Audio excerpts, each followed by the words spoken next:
welcome to TRP, the random podcast, with me, Swarab Saneja. This is the book reading series of TRP, and currently we are reading the book The Monk Who Sold His Ferrari by Robin S. Sharma. So let's begin.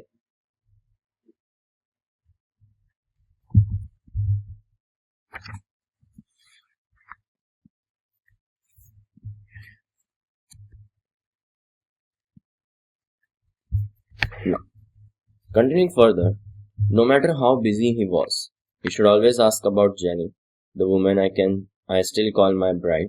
Even though we were married before I went to law school, on finding out from another summer intern that I was in a financial squeeze, Julian arranged for me to receive a generous scholarship. Sure, he could play hardball with the best of them, and sure, he loved to have a wild time. But he never neglected his friends. The real problem was that Julian was obsessed with work. For the first few years, he justified his long hours by saying that he was doing it for the good of the firm and that he planned to take a month off and go to Simon's next winter for sure.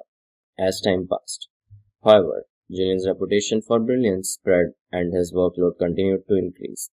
The cases just kept on getting bigger and better, and Julian never on one to back down from a good challenge. Continued to push himself harder and harder. In his rare moments of quiet, he confided that he could no longer sleep for more than a couple of hours without waking up feeling guilty that he was not working on a file.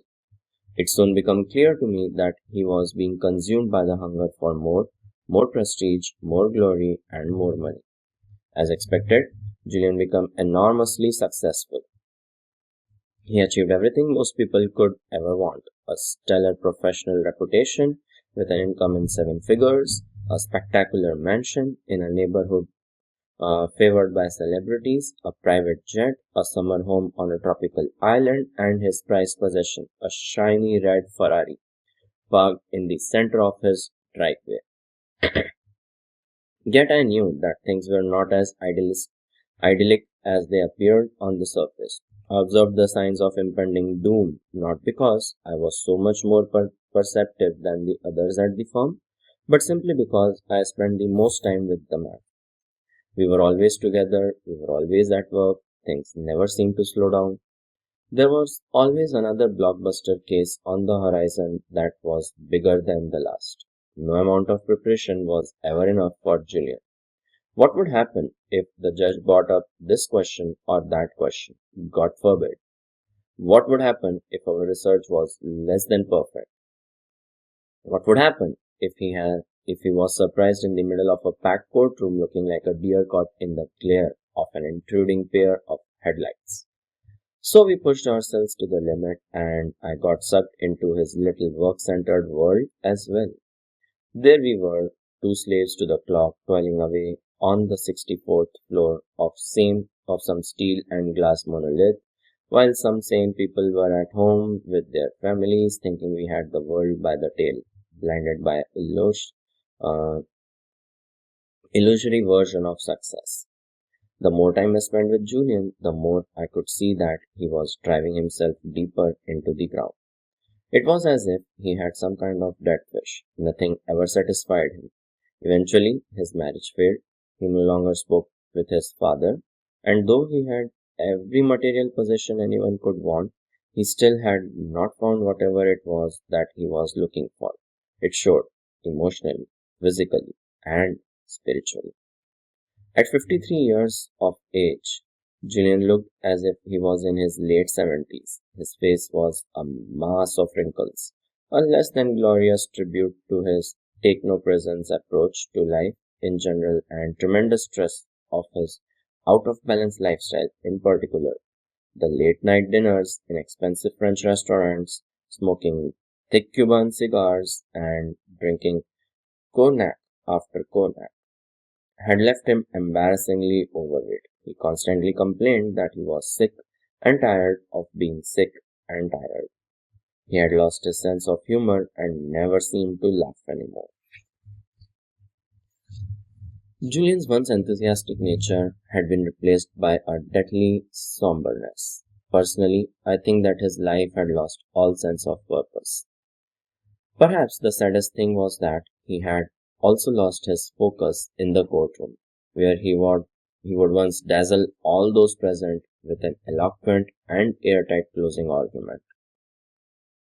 He now droned on for hours, rambling about obscure cases that had little or no bearing on the matter before the court. Where once he would react gracefully to the objections of opposing counsel, he now displayed a biting sarcasm that severely tested the patience of judges who had earlier viewed him as legal genius. Simply put, Julian's spark of life had begun to flicker. It wasn't just the strain of his frenetic pace that was marking him for an early grave. I sensed it went far deeper. It seemed to be spiritual thing. Almost every day he would tell me that he felt no passion for what he was doing and was enveloped by emptiness. Julian said that as a young lawyer he really loved the law, even though he was initially pushed into it by the social agenda of his family. The law's complexity and intellectual challenge had kept him spellbound and full of energy. Its power to effect social change had inspired and motivated him. Back then, he was more than just some rich kid from Connecticut. He really saw himself as a force for good, an instrument for social improvement, who could use his obvious gifts to help others. That vision gave his life meaning. It gave him a purpose and it fulfilled his hopes. There was even more to Julian's undoing than a rusty connection to what he did for a living. He had suffered some great tragedy before I had joined the firm. Something truly unspeakable had happened to him, according to one of the senior partners, but I couldn't get anyone to open up about it. Even old man Harding, the notoriously loose-lipped managing partner who spent more time in the bar of the Ritz-Carlton than in his embarrassingly large office, said that he was sworn to secrecy. Whatever his deep, dark secret was, I had a suspicion that it, in some way, was contributing to Julian's downward spiral. Sure, I was curious, but most of all, I wanted to help him. He was not only my mentor, he was my best friend. And then it happened. This massive heart attack that brought the brilliant Julian Mantle back down to earth and reconnected him to his mortality. Right in the middle of courtroom number 7 on Monday morning. The same courtroom where he had won the mother of all murder trials. So this is the end of the chapter. Next chapter 2. The mysterious visitor. It was an emergency meeting of all the firm's members. As we squeezed into the main boardroom, I could tell that there was a serious problem. Old man Harding was the first to speak to the assembled mass. I'm afraid I have some very bad news. Julian Mantle suffered a severe heart attack in court yesterday while he was arguing the Air Atlantic case. He is currently in the intensive care unit, but his physician have informed me that his condition has now stabilized and he will recover. However, Julian has made a decision, one that I think most of you all must know. He has decided to leave our family and to give up his law practice. He will not be returning to the farm. I was shocked. I knew he was having his share of troubles, but I never thought he would quit. As well, after all that he had been through, I thought he should have had the courtesy to tell me this personally. He wouldn't even let me see him at the hospital. Every time I dropped by, the nurse had been instructed to tell me that he was sleeping and could not be disturbed. He even refused to take my telephone calls. Maybe I reminded him of the life he wanted to forget. Who knows? I'll tell you one thing though. It hurt. That whole episode was just over 3 years ago. Last I heard, Julian had headed off to India on some kind of an expedition. He told one of the partners that he wanted to simplify his life and that he needed some answers and hoped he would find them in that mystical land. He had sold his mansion, his plane, and his private island. He had even sold his Ferrari. Julian Mantle as an Indian yogi, I thought. The law works in the most mysterious ways. As those 3 years passed, I changed from an overworked young lawyer to a jaded, somewhat cynical older lawyer. My wife Jenny and I had a family. Eventually, I began my own search for the meaning. I think it was having kids that did it. They fundamentally changed the way I saw the world and my role in it. My dad said it best when he said, John, on your deathbed, you will never wish you spent more time at the office. So I started spending a little more time at home. I settled into a pretty good, if ordinary, existence. I joined the Rotary Club and played golf on Saturdays to keep my partners and clients happy. But I must tell you, in my quiet moments, I often thought of Julian and wondered what had become of him in the years since we had unexpectedly parted company. Perhaps he had settled down in India, a place so diverse that even a restless soul like his could have made it his home. Or maybe he was trekking through Nepal, scuba diving off the Simans. Or one thing was certain, he had not returned to the legal profession. No one had received even a postcard from him since he left for his self-imposed exile from the law. A knock on my door about 2 months ago offered the first answers to some of my questions. I'd just met with my last client of a grueling day when Genevieve, my brainy legal assistant, popped her head into my small, elegantly furnished office. There's someone here to see you, John. He says it's urgent and that he will not live until he speaks with you.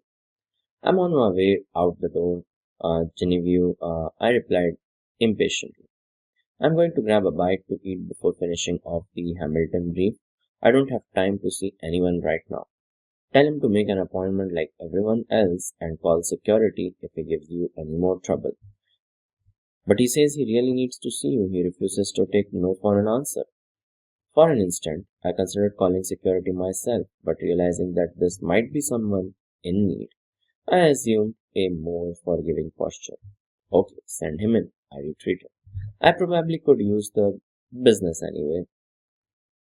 The door to my office opened slowly. At last, it swung fully open, revealing a smiling man in his mid-30s. He was tall, lean, and muscular, radiating an abundance of vitality and energy. He reminded me of those perfect kids I went to law school with, from perfect families with perfect houses, perfect cars, and perfect skin. But there was more to my visitor than his youthful good looks. An underlying peacefulness gave him an almost divine presence. And his eyes, piercing blue eyes that sliced clear through me like a razor meeting the supple flesh of a fresh-faced adolescent anxious about his first shave. Another hotshot lawyer gunning for my job? I thought to myself, good grief, why is he just standing there looking at me? I hope that wasn't his wife I represented on that big divorce case I won last week. Maybe calling security wasn't such a silly idea after all. The man continued to look at me, much as the smiling Buddha might have looked upon a favored pupil. After a long moment of uncomfortable silence, he spoke in a surprisingly commanding tone. Is this how you treat all of your visitors, John? Even those who taught you everything you know about the signs of success in a courtroom? I should have kept my trade secrets to myself, he said, his full lips curving into a mighty grin. A strange sensation tickled the pit of my stomach. I immediately recognized that raspy, honey-smooth voice. My heart started to pound. Julian, is that you? I can't believe it. Is that really you? The loud laugh of the visitor confirmed my suspicion. The young man standing before me was none other than that long-lost yogi of India, Julian Mandel. I was dazzled by his incredible transformation. Gone was that ghost-like complexion, the sickly cough, and the lifeless eyes of my former colleague. Gone was the elderly appearance and the morbid expression that had become his personal trademark. Instead, the man in front of me appeared to be in a peak health, his illness, lineless face glowing radiantly. His eyes were bright, offering a window into his extraordinary vitality. Perhaps even more astounding was the serenity that Julian exuded. I felt entirely peaceful just sitting there, staring at him. He was no longer an anxious type A senior partner of a leading law firm. Instead, the man before me was a youthful, vital, and smiling model of change. So that's the end of the chapter. So let's keep our discussion up until here on for the day. So I hope you liked this episode of TRP, the random podcast. Please tell me your thoughts about this in the comments. Do like, share, and subscribe. See you in the next one. Bye bye. Take care. Be healthy and be safe. Thank you.